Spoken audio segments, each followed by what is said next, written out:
বিসমিল্লাহির রহমানির রহিম। আসসালামু আলাইকুম এভরিওয়ান। আমি ফাইজান্স মম। আশা করছি সকলেই ভালো আছেন। আল্লাহর অশেষ রহমতে আমরাও বেশ ভালো আছি। তো এই যে আজ চলে আসছি আমি আপনাদের সাথে ছাদ বাগান শেয়ার করতে। ছাদ বাগান বলতে আর কি ফুলের গাছ আর কিছু রান্নার কাজে ব্যবহার করা হয় সেই সমস্ত পাতার গাছগুলো। তো এই যে প্রথমে দেখাইছি এটা হচ্ছে মানিকলতা, তারপরে দেখাইছি পোলাও পাতা, আর এবারে দেখুন কয়েন প্ল্যান্ট, আর এখানে এই যে এটা হচ্ছে পার্পল কালার পাতা পেছনের দিকে, আর সামনের দিকে সবুজ পাতা। তো সব গাছগুলোই অনেক পছন্দের আর মানে খুব ভালোবাসার আর কি গাছগুলো। এটা কি জানেন? লজ্জাবতী গাছের পাতা। এই যে টোকা দিলে পাতাগুলো বন্ধ হয়ে যায়, বেশ ভালোই লাগে তাই না?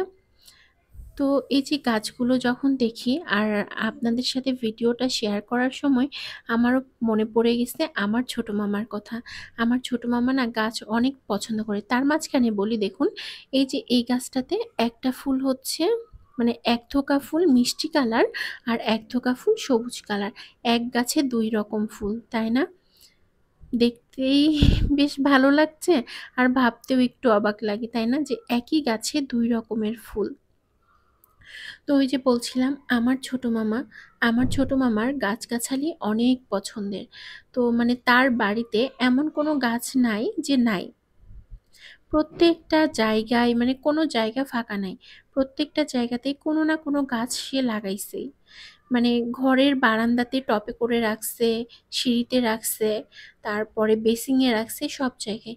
তো মামাকে দেখে আস্তে আস্তে আমরাও গাছ লাগানো শিখছি বলতে শিখেছি।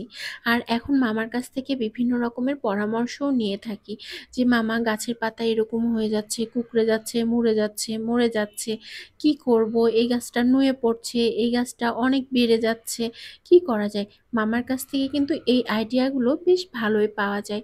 আর মামা কিন্তু বেশ ভালোই জানে এই সমস্ত বিষয়ে, যে কোন গাছের জন্য কোন সার, কোন উম, মাটি, কখন কোন গাছে পানি দিতে হয়, কখন কোন গাছে ফুল আসে, কোন গাছে কোন সিজনে ফল আসে, সবটাই কিন্তু মামা বেশ ভালোই জানে।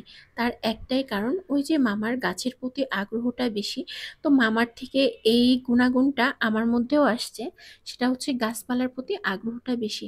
আর সেই সাথে আমার দাদিও ছিল। বাড়িতে এমন কোনো ফলের গাছ ছিল না যেটা নাই।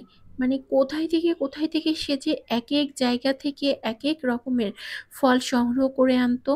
আর যেটা মানে চারা পাবে না, গাছ পাবে না, সেক্ষেত্রে করতো কি, ফল সংগ্রহ করতো। ফল খেয়ে সেটার বীজ যেভাবেই হোক রোপণ করতো এবং সঠিকভাবে পরিচর্যা নিয়ে গাছকে বড় করতো এবং গাছে ফল ধরিয়েই ছাড়তো। আল্লাহ তাআলার অশেষ রহমত ছাড়া এটাও সম্ভব নয়। তো আল্লাহ তাআলার অশেষ রহমত যে আমার দাদির হাতে সব রকমের গাছ বেশ ভালোই হতো। আর আমার দাদি ছিলেন মানে খুব শৌখিন মানুষ গাছগাছালির বিষয়ে। তো বাড়িতে যে কত রকমের পেয়ারা গাছ, কত রকমের আম কাঁঠালের গাছ, কত রকমের যে কাঁঠাল হয়, মানে না দেখলে আসলে বোঝা যাবে না। আবার কত রকমের আম আছে, পেয়ারার মধ্যে কত রকমের পেয়ারা, বড়ইয়ের মধ্যে কত রকমের বড়ই। আর এই যে এটা দেখুন লেমন গ্রাস, এটা কিন্তু খুব দরকার। বলতে গেলে প্রতিদিন বিকেলেই কিন্তু আমার এই গাছটা দরকার হয়। গাছ না, এক কথায় বলতে গেলে পাতা।